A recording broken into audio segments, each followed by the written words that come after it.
individual to complain about Skyping of a ticket.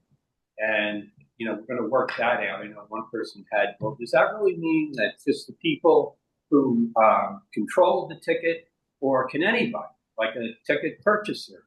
So we're going to work on that. The other thing which I found of interest was the idea of the limit. We talked about, okay, if you're going to resell a ticket, we're going to limit you to 110%. Okay, so if you have a ticket, you're not going to, have 1,000% increase on that ticket and everything. And there's a lot of pushback on that. A lot of people felt, well, this is a free market, and we should be able to sell the ticket for whatever. And I'm saying to myself, okay, situational ethics here, like an individual can do that, but yet, we're complaining that, a large organization like Live Nation or Ticketron or whatever, that's the real problem, because they're making billions of dollars off of all of us, right? The performer, the venue, it's not fair, it's not right, and we have to put an end to this.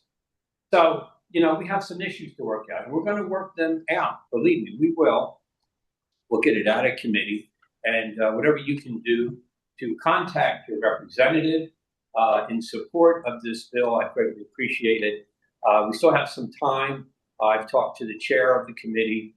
He's going to have a vote on Tuesday at his committee, and I believe we need about 7 yay votes to kind of get it up and running. So, but I think once it hits the floor of the House, it will be very successful. So I appreciate your support.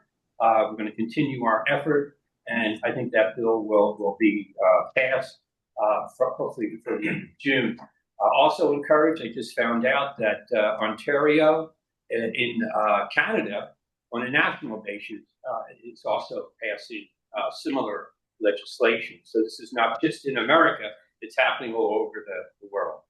So appreciate your support, and we'll move forward. Thank you very much. Thank you. I'll just give a shout out to the Freeman Stage, the Grand Opera House, the Milton Theater, Art and Concert Guild, who were all here on Tuesday testifying in that bill to explain how often these situations happen to their venues. And to the senator's point, if folks want to write an email, we've got a template at the Arts Alliance. I'm happy to send it out to folks afterwards, because hearing specific stories about how this might impact you really moves the needle. Great. I can speak briefly to one of the other items in play. I think there was a great hearing in the House for House Bill 364, otherwise known as the Entertainment Production Tax Credit. And so that is a piece of legislation that is designed to attract more of the media industry production aspect into Delaware by offering an opportunity for that tax incentive. And so we want not just to bring productions, but we want to build, that muscle, which we already know we have to some extent in the state, but give it an opportunity to plug in more into a wider industry. And so again, I think it was a very sort of celebratory and exciting House hearing, and now it goes on to House appropriations to be considered before it goes for a House floor vote. We have to see how that all goes, but we know we have the full-throated support of the governor, who talked about this in his State of the State back in January.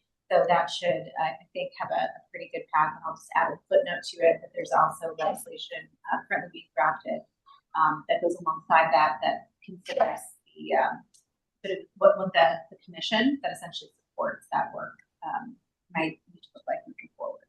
And then Senator Huxtable, I know you were on our agenda for the next item. This would be about your okay, Mark, great. Hi. Right here.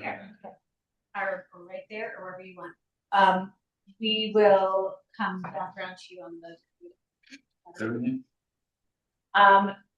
Rep Foreman, I know you walked to the door. I did. We're talking about current priorities, and you're on here. We're gonna circle back to the cultural district. Share an update maybe on Senate Bill 260 and the status of that, and how it went to the House and what it'll do.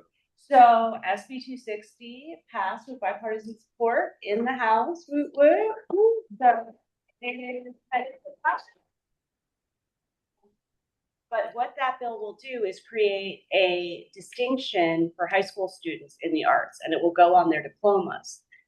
So it's a real way to, I think, encourage high school students to pursue art if they're interested in it as a serious thing, right? Because along with their peers who do sports or are interested in academics, it shows this is something that we value and it's important enough to put on your diploma if you work at it. So I think it really recognizes a lot of the kinds of kids that we saw at the event the other night, which was amazing. I don't know if you all talked about that, but Not yet. No, you can. You're yeah, welcome to talk share. about inspiring. Oh my goodness, would you have 40 kids?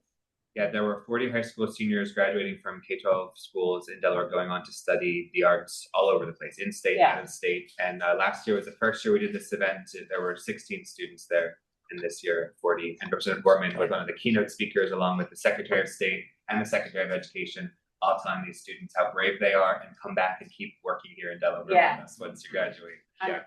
And these are all kids who are going to go and study the arts, you know, in college, or some of them were going to just go right into a career in the arts.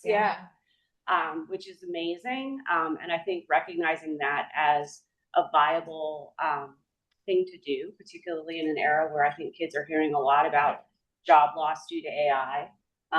You know, my feeling about that, and I said this in my remarks, that you know, right now, you know, people play with AI. There's a lot of, we even call it slop.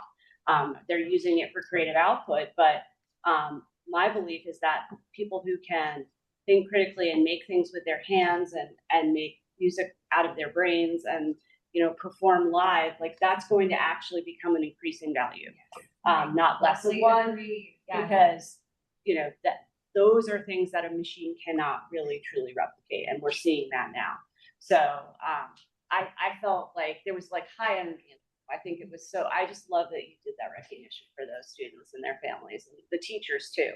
So it was a really highly recommend, very special night. One of the most positive events that I've experienced this year for sure. And those who've been advocating for sort of career pathways in the arts, this is one small step on the journey to like putting better systems and funding in place for students. Can we maybe put Director Balt on the spot to just share about there's $1 million in the governor's recommended budget for public art, and that he's also recommended sustained funding for the division to include all the increases we've secured in the last few years? Yes, we're very excited about this proposal and very supportive. It's something that we can run out of our division. Public art is, you know, important for so many reasons. It's a way for communities to express themselves, to recognize working artists, it's part of creative placemaking. And I think it will dovetail very nicely with a lot of the other initiatives that have been coming out of the Arts and Culture Caucus and coming from our legislature this year. So more to come. We will be, if it passes and everything goes through, you know, we'll be ready to start standing that up this summer. Yeah. So if you can't tell, it is a chaotic time of year for legislators. I don't know if that's coming through, but it just makes me, but it makes me very, very happy that a good bit of the chaos of lawmaking is part of this agenda, and more than we've ever been able to say before. There's just so much that is actually in play to talk about, and that's the whole reason the Arts and Culture Caucus was formed, and you all started making the pilgrimage to Dover to stand with us. So just want you to know how effective that has been.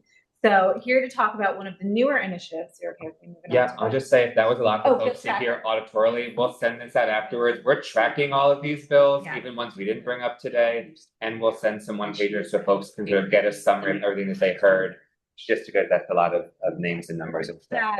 We've spent several years talking about a plan that we hoped would turn into some piece of legislation, and now we have this ever-growing list and other, you know, budget actions that are underway right now. So really good news. Good news. So wanted to pivot to one of those initiatives that has recently come forth, and we have Senator Russ Huxtable, and we have Senior Policy Analyst for the Delaware Senate, Fiona Ramo, here to talk about. I don't have the bill number in front of me. It's not on the track for us. No, it's not. It's not introduced formally in the system yet. Oh, that's right. It doesn't get captured till later today. My That's when bad. we introduce it. Yeah, so, yeah, apologies for that, because we put it together real quickly, got circulated. Yes. Sarah Lockman is co-prime, you're leading it in the House, really appreciate your work on this. And of course, Fiona's been fantastic at putting this resolution together and working with you at Division of Arts. This resolution creates a study to see how we can create bulk arts and culture districts, to see how we can enhance what we are currently doing, as you see, and what the future looks like. If anybody has been to my district, the district, which is Dewey, Rehoboth, Lewis, Milton. It is a beacon of arts and culture. I love my district. I think we have some fantastic people that are engaged in so many different outlets in the arts. We have two great theaters. You mentioned one earlier in your Thomas Built Theater with Clear Space. You have we were talking about making things and singing songs. Like we have listening booths with singer-songwriters, Rehoboth Art League, Milton Art Guild. Like the list goes on and on and on. And so, how can we support those artists, the Developing Artists Collaborative in Rehoboth? Jeez, the list goes on and on. I'm hoping to forget somebody, and I apologize for the comments because I'm sure I did. I did forget somebody. And so we want to make sure that that's a focus, and how can we support those artists in a whole bunch of different aspects. And yeah, excited to bring it forth, and excited that the state is going to support doing the study, so we can then do the next part, which is the legislative process, as far as how do we bake it in to what we're doing. And with additional details, I actually have a legislative oversight committee that I ducked out of to come, and I probably need to head back. And so I'm going to leave you in the very capable hands of Fiona, who can describe more about it. Thank you all very much. Thank you. Thank you for ducking out. We'll be introducing the bill later today. While you guys are hanging out, talk to your fellow legislators about the current resolution 167. 167. Because it'll be on the floor today and In the Senate. in the Senate. And people can still co-sponsor if they want. Absolutely. Yes. Absolutely. Thank you all. Thank you. And it being on behalf of all, because we're trying to get every single legislator to understand the value of this work. Thank you all. Deanna? Yeah, absolutely. Thank you, Senator Huxtable. Thank you all guests of the Arts and Culture Caucus. This is super exciting. So about SCR 167 a little bit more specifically, it requests a feasibility and recommendations report, as he mentioned, and the report will examine questions such as what elements are essential to a successful program, how districts should be defined, what eligibility or designation criteria are needed for success, how the application process could function, and overall what support systems, how we can measure the success, the effectiveness of the program over time. And it's important to do this information gathering planning process first through this resolution, so that we can take a more evidence-based approach for, as you mentioned, a future bill in the 154th General Assembly. Also, I want to mention that at least 19 states, and this is depicted in the whereas clauses of SCR 167 as well, have established these arts and creative district programs already. So we would be the 20th state to do so, which creates downtown revitalization efforts, furthers tourism, and overall just strengthens community identity while driving that economic activity. So especially exciting, as you mentioned, the Rehoboth area. I'm sure we all like to tourist there, at least I do. And to help further inform this discussion, we have Martin on Zoom with the Cultural Planning Group to provide an overview of those national best practices and some lessons learned from the other states so we can be primed and ready as the 20th. Their presentation will highlight how these programs function across the country, the different policy approaches other states have taken, and then those key considerations for Delaware as we evaluate what an arts and cultural district program could look like here. Thank you.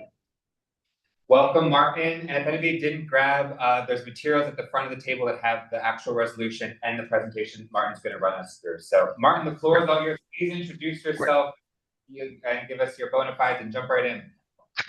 Well, thank you, Neil.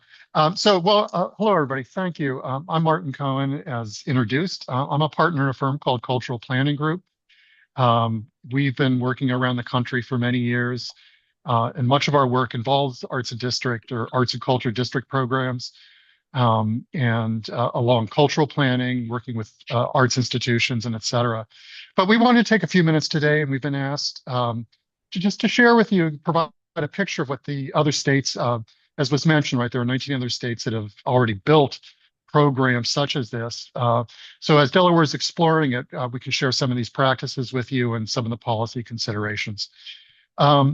A quick note, you'll see in the presentation, there's a lot in these slides. I'm not going to cover everything in them, but you do have a hard copy of it, and we can make sure you can get an electronic copy here as well, because there's a lot of information here, lots to share. Okay.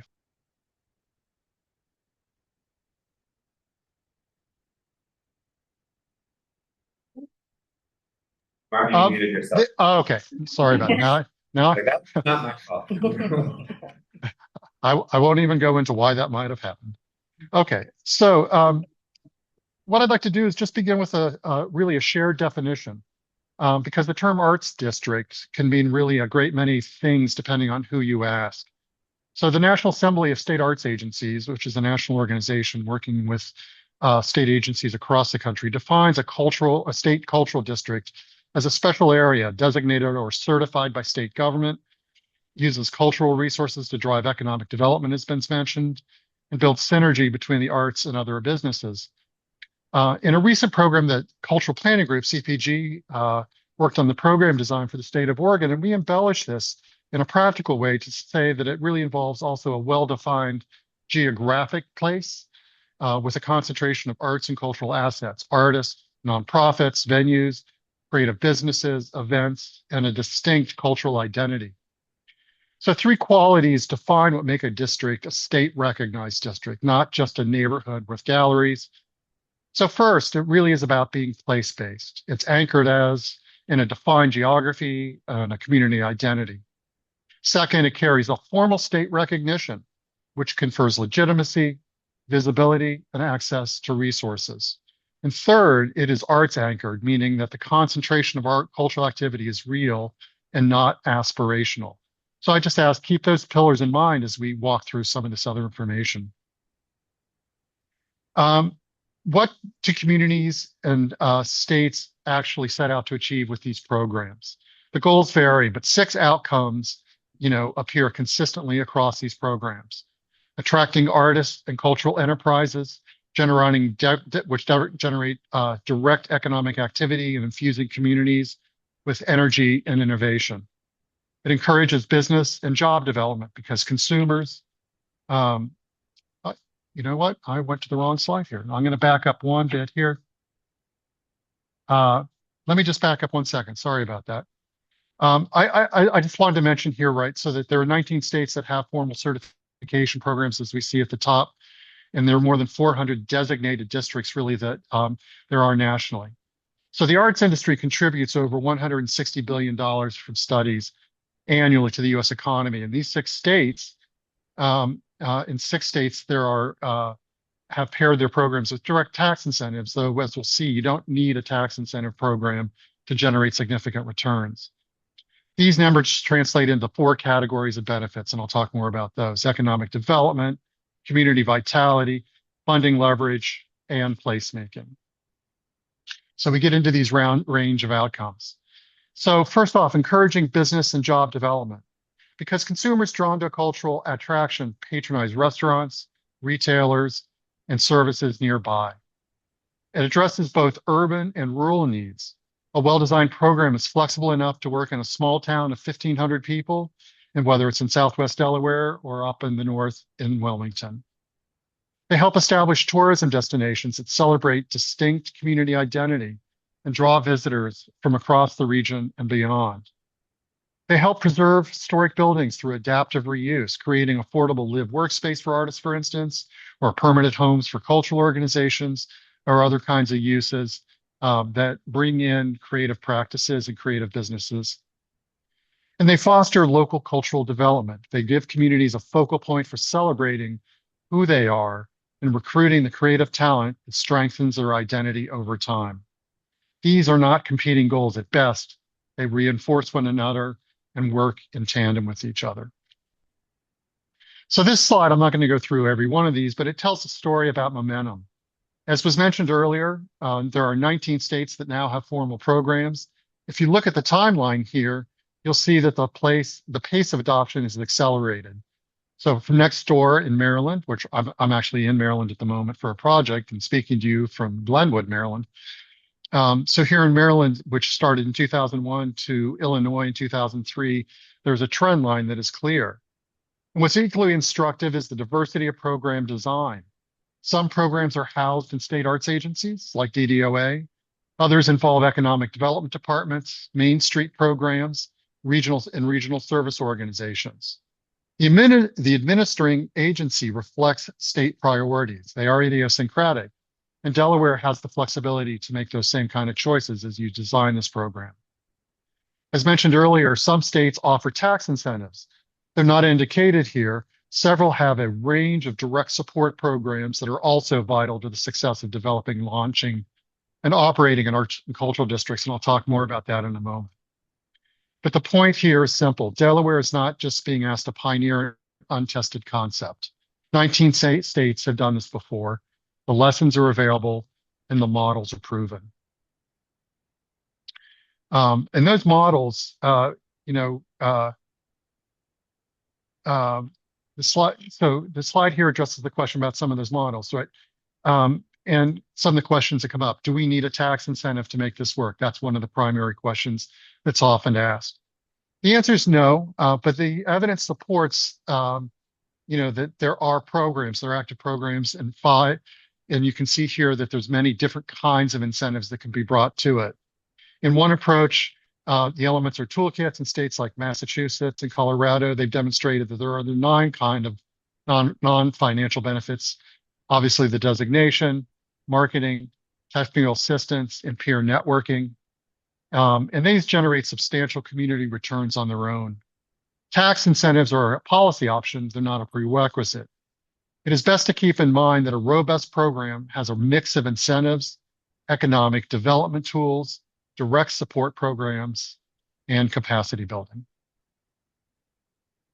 So this illustrates the range of state roles and program elements. The first one here is really cultivating creative places. It's about identifying and growing districts in urban and rural settings. They certify and designate districts. They establish qualifying criteria. This was mentioned earlier, application processes and standards that give recognition and real meaning. States provide technical assistance. We find this is a common thread through many of these programs. And if you talk to districts, those 400 and some districts where they do participate in that, these are key and important elements to those programs. Strategic planning, marketing, branding, and governance support. Convening function alone is something that no individual district can replicate on its own. In our recent research for the program in Oregon, this was really highly valued. It's critical to note that the states that have built the most successful programs have not stopped at designation and technical assistance, though. They have paired these tools with competitive seed funding and early implementation grants. Seed funding is not a luxury. It is the mechanism that actually launches a district. So getting a community from state recognition to operating reality requires resources, particularly in the first 2 or 3 years. This is for planning, for hiring district management, for early programming, for marketing infrastructure. So without that initial investment, recognition remains a certificate on a wall. The best designated programs bake this in from the start because they understand that the state's return on investment compounds over time only if districts are given the foundation for success and to get off the ground. So beyond launch, states also offer incentives. They enhance visibility and branding, facilitate interagency partnerships, and in some cases delegate municipal authority to cities and towns that are ready to move. So lessons from some of the peer states here. We're going to look at 6 of them quickly. First, in Oregon, it's still a developing program. It's the most recent one. But its framework already reflects hard-won lessons. A broad definition is essential for rural, tribal, and BIPOC communities to participate. 2 tiers in their case, existing and emerging, meet communities where they are rather than imposing a single standard. An requirement for a paid professional as district manager ensures that recognition translate into sustained capacity, somebody to do the work. California started small. They had 14 districts on a modest pilot budget, but it built in evaluation from day one, and that evaluation data drove a $30 million 5-year legislative appropriation. So the lesson there, invest in proof early, and the proof pays dividends. Colorado, which is one of the older programs, began with foundational funding, then grew to a dedicated state economic development line item. Today, it supports 30 districts, from towns of 1,000 to major urban centers. Rural districts receive dedicated technical assistance. 3 districts have been co-branded as Creative Main Street programs. And that kind of integration with existing state infrastructure amplifies impact without duplicating cost. Here in Maryland, as we mentioned, the oldest program, it documents its economic impact in employment, wages, and tax data. That documentation is what sustains political support across legislative cycles. Texas is interesting to look at. It offers the largest competitive grants in the country, and they're up to $250,000 per district. And in this model, I want to highlight, and this is the model I want to highlight directly here, that these grant funds fund programming, capital expenditures, marketing, and wayfinding. There are mechanisms that keep these districts growing well beyond launch. And as I mentioned, this is there's more funding in this particular program than in any other state. But Massachusetts as well has perhaps built the most accessible model. So there are 51 districts at the most recent count, and each receive a $15,000 annual unrestricted grant per district. There's no competition required. There's monthly technical assistance webinars, and there's regional peer networks. So for instance, in the Boston area, I think there's 7 or 8 districts, and they meet monthly or sometimes bi-monthly to talk about shared issues and best practices. So even at modest levels, in what separates these districts that thrive from districts that stagnate, these are programs that make a difference.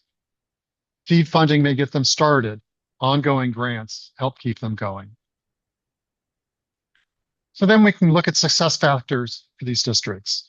Success does not happen by accident. Research across the national landscape has identified clear factors distinguishing districts that flourish from those that fade.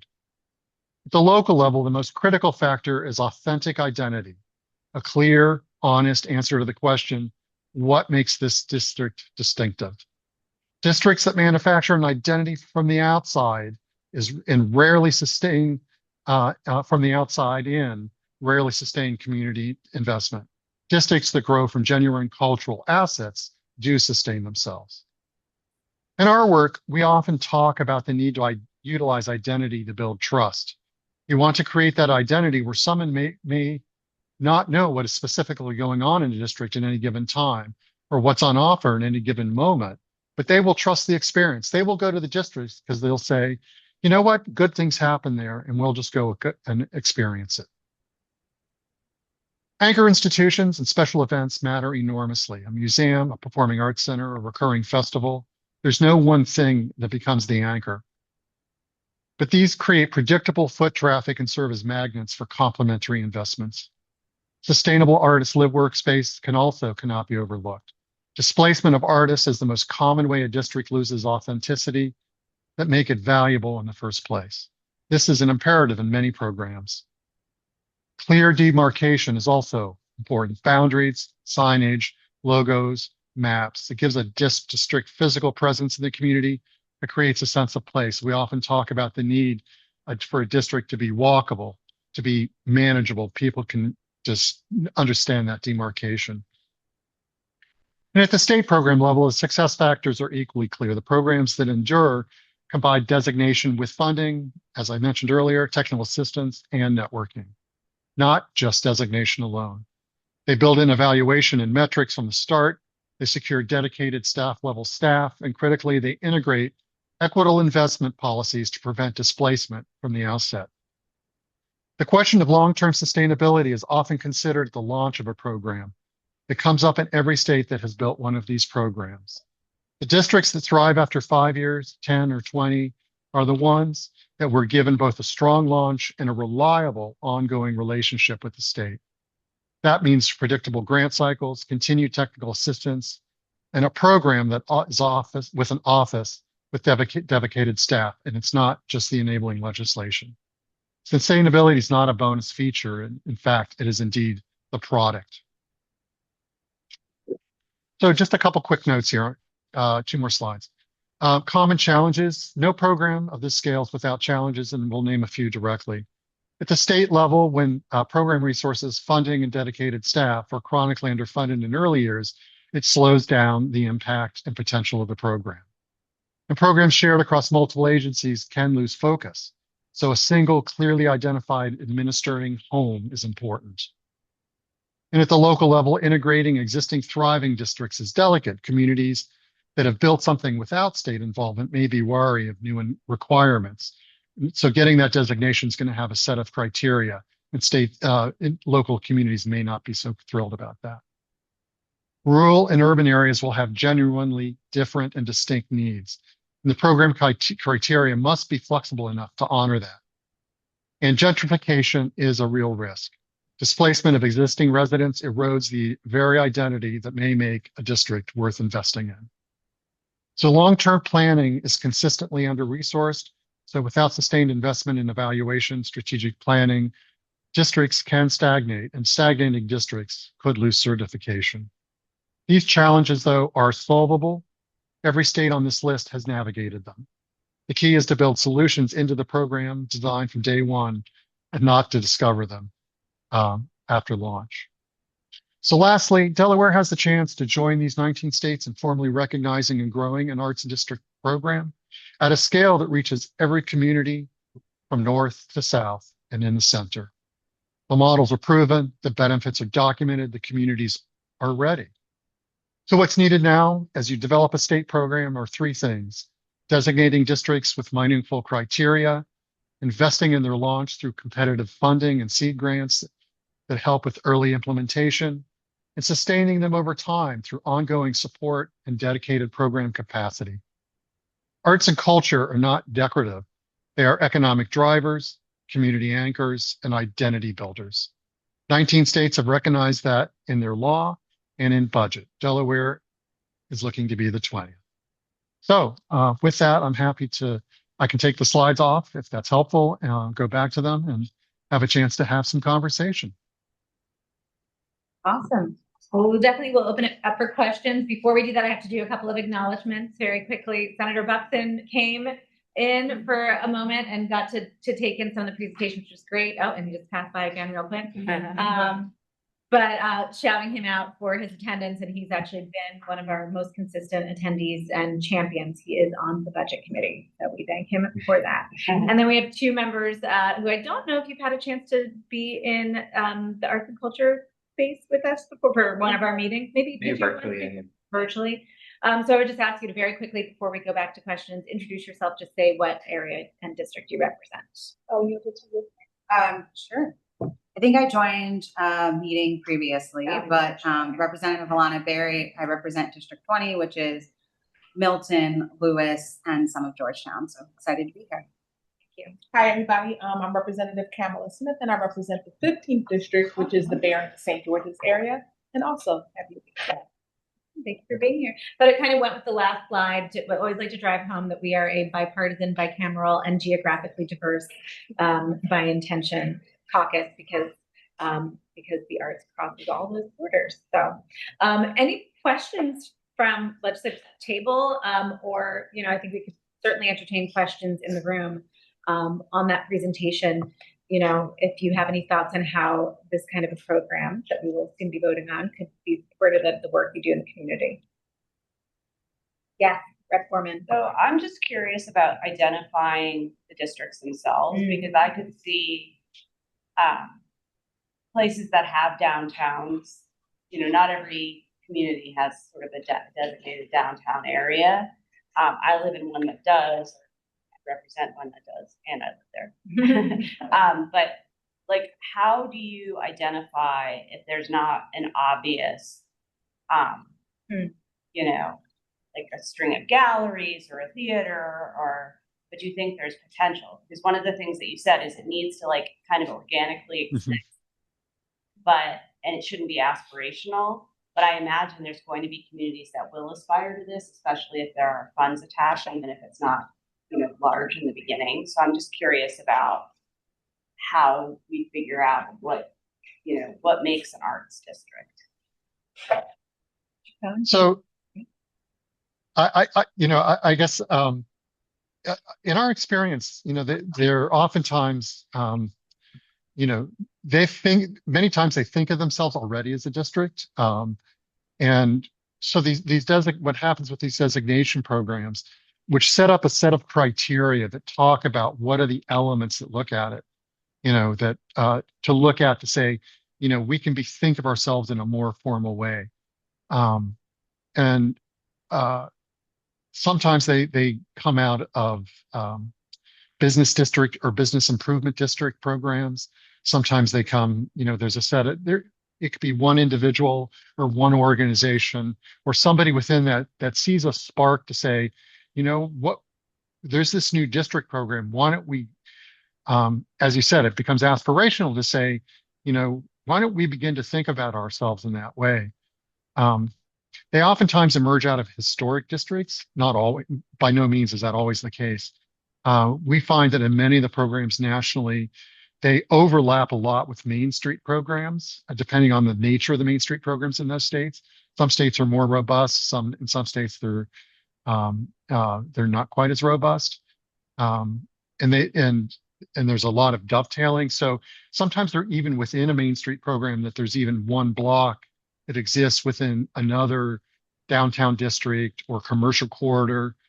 Or sometimes it's not an obvious place that there's one or two entities. It could be a gallery and a small theater, and they can say, what if we were to take this and the 2 or 3 buildings around us and begin to try to develop an arts district? So that's a bit of a long-winded answer, but it's you know, it really is generative and it is iterative, and it does by establishing a program, what you find is people will begin to come forward. Sure. And just a follow-up to that, are any of these districts, to your knowledge, do they have colleges or universities as part of the district? Certainly some do, or facilities that are performing arts facilities or galleries or things that would be part of universities. I'm not, you know, there are, like, as I said, 400 and some districts nationally. I'm not immediately aware of any that are specifically within a university, but may encompass parts of university properties. Yeah. Yeah, if I may as well. You highlighted that there's a pre-existing downtown. I think, as Martin said, the historic preservation is the second piece that comes in with that.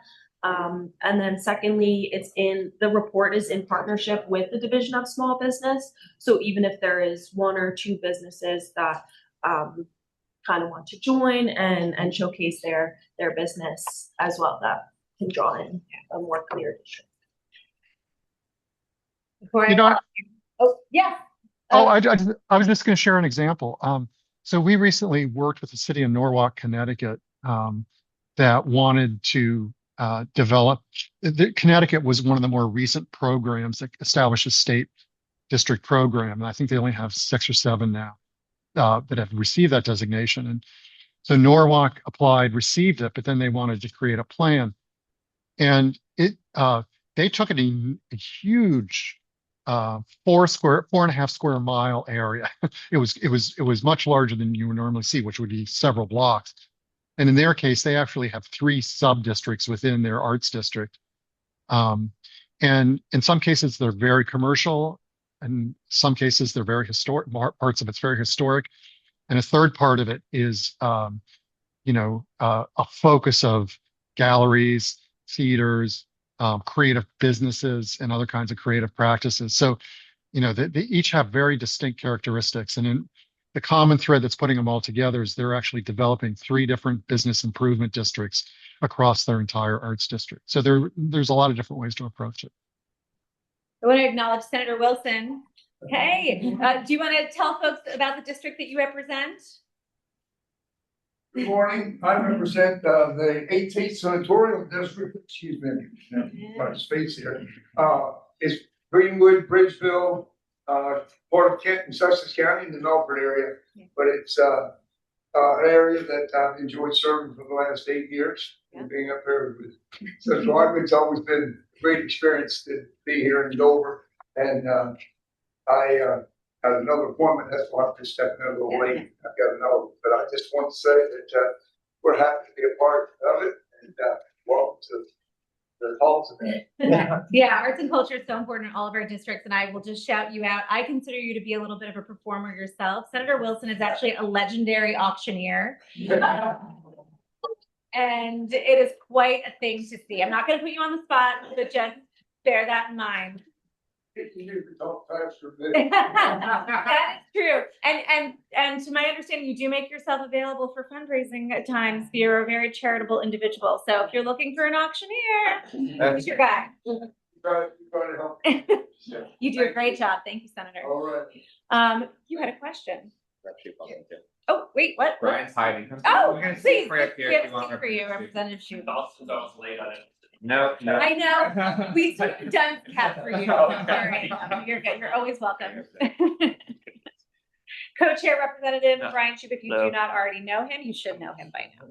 But yes, your question. We're coming up on time, so I want to make sure we get there. Sorry. No, I wanted to know, it said in here that there were like gentrification is an unintended consequence of this, and the states have to be proactive on anti-displacement policies, but there's no actual examples of like what the policies look like in practice. So I would love to know like what the policies look like to make sure that that doesn't happen. I'm just gonna, I don't even know if I have anything to add to that because you put it perfectly, but I love that you honed in on that. I think of that a lot, especially, representing Good question. Wilmington. And, I think so much of what this seems like to me is an opportunity to mine our very real, authentic communities for, the talent and the artistry, right? And displacing them would be an absolute tragedy. I just wonder, are there best practices anywhere? Is anyone getting that right? Well, I can give you one example. It's called the Crossroads District. It's in Kansas City, Missouri. And about 35. It's right adjacent to the downtown area.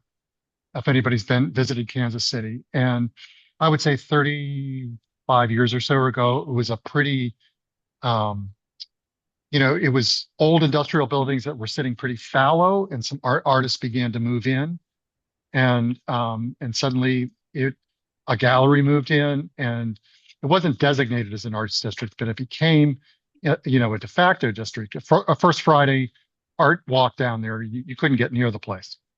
Of course, developers started getting interested, started to want to buy up all those properties. The very long story short is Kansas City, Missouri, they passed an ordinance actually that was effectively a rent control program, but they could not, the developers coming in could not raise the rents to chase out the artists. They could not displace them. They had to work with the artists, keep the rents at, no more than a cost of living adjustment on an annual basis. And there was active program put into place to make sure the artists were retained as development was happening. If somebody left, I suppose it's similar to Prop 13 in California, right? Then when a property turns over, it resets the value. But in the case of the Crossroads District, it's helped keep a lot of studios in the district and the nature of the district for creative practices happening. So that's one of the best examples that we know of. That's very interesting. Yeah, Rep. Smith. So you might have said this before I came in, but I'm looking at the national landscape with the 19 states that are participating in it. And I see that the most recent is 2023. Do you know of any that are like maybe in pursuit of establishing one? Well, Oregon's actually the most recent, which was just about that same time, 2024, I think, actually, they adopted it. They they've not funded the program yet. They've designed the program and they're waiting for just because of their own budget issues in the state, they haven't actually funded it yet. So they would be the next to come online that we're aware of. You've had your hand up for a minute, I think. Yeah. I would just kind of like to share idea on how important it is to have a lot of focus on small businesses, including these strongest textbook districts, because we've worked with quite a few of them, and you do have to get into the ground and talk to the people, talk to the businesses to explain to them why it's important for them to get a chance to do that. One thing that I think we are not paying enough attention to is that people who walk in the galleries and the museums, the people that go there, they already do it. But the regular people that go to the places where we go educate, they need to see more in small businesses on the way. Thank you for that comment. And Irina, I always think of you when I walk into this Starbucks, my local Starbucks, and there's art all over the walls, because I know you talk to them about putting artwork up on the wall and selling local artwork, and like that's a great example of what you're talking about. Yeah, yeah. Mm-hmm. But we work with multiple businesses. Yeah. So it has been helpful, and we have very positive feedback from the owners, from the communities, from the customers, and it's a win-win. Yeah. And I think we don't technically have time, but I think we can make time for a couple more. I saw a couple more hands, so I want to make sure. Oh, Representative Barry and. Yeah, I just want to go back to the comment about gentrification and how you consider this as a part of this piece of legislation and other pieces of legislation. Obviously, art does not operate in isolation. It's in every single thing. And so I would say, as you're engaged in bills that seem to directly touch this sector, also would encourage the room to engage in bills that don't.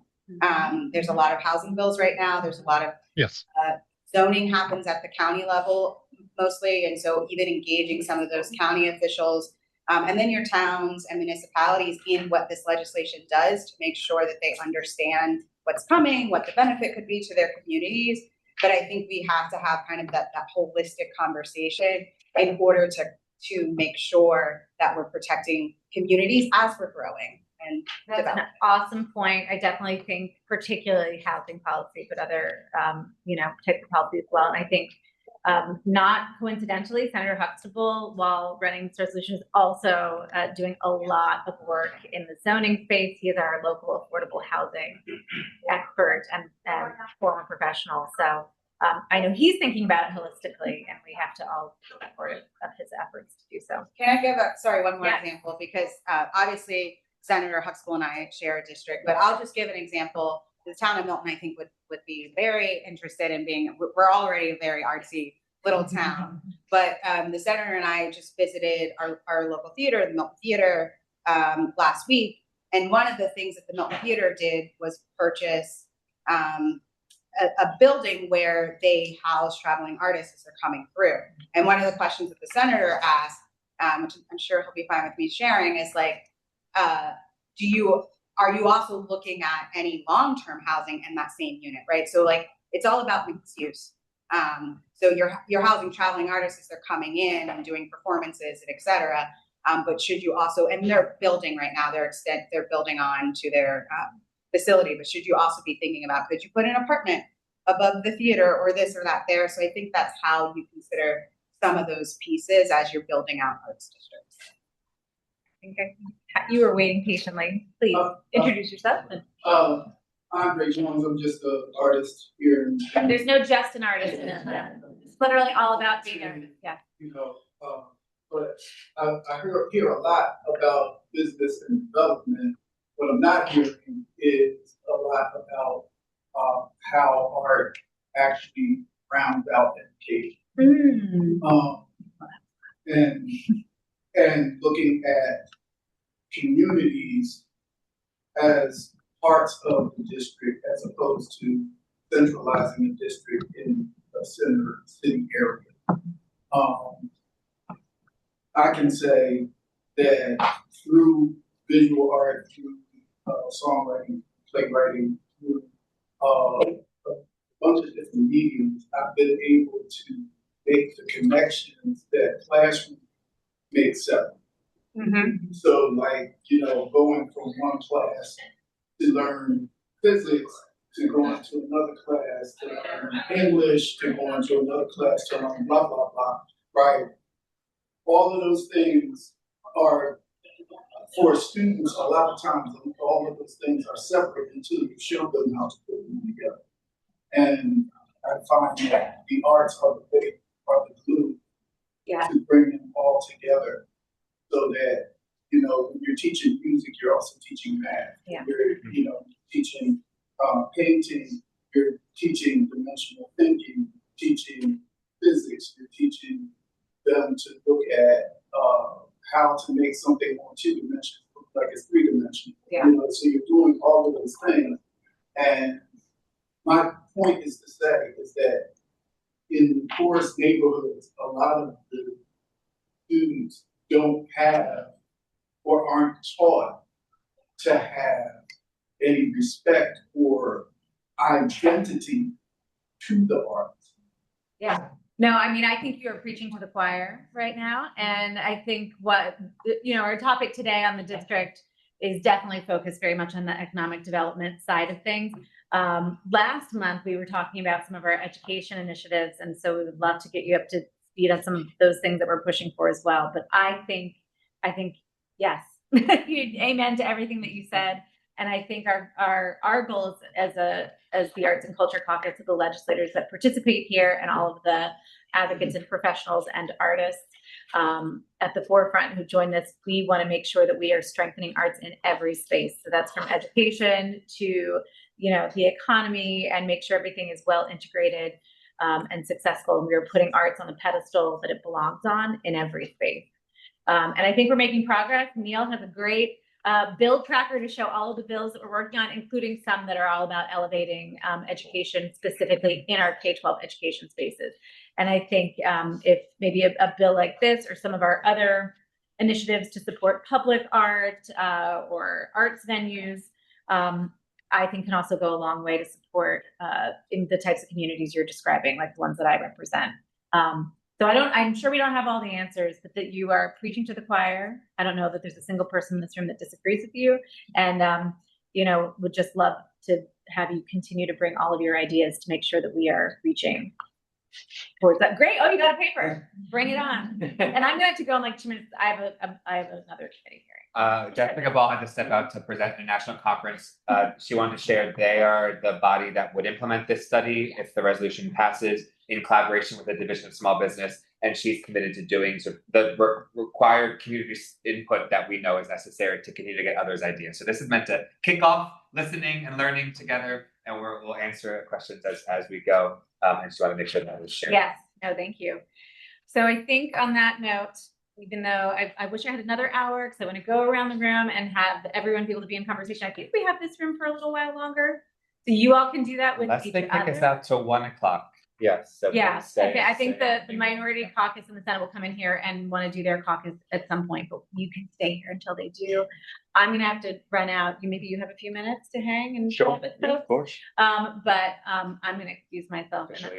Officially adjourned. And to thank you again for making this such a fruitful year. Please stay tuned, because there's a lot that's going to happen between now and June 30th.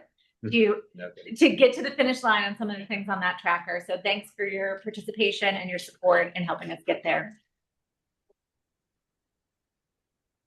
All right, guys. Goodbye. No daughter today? No, not today.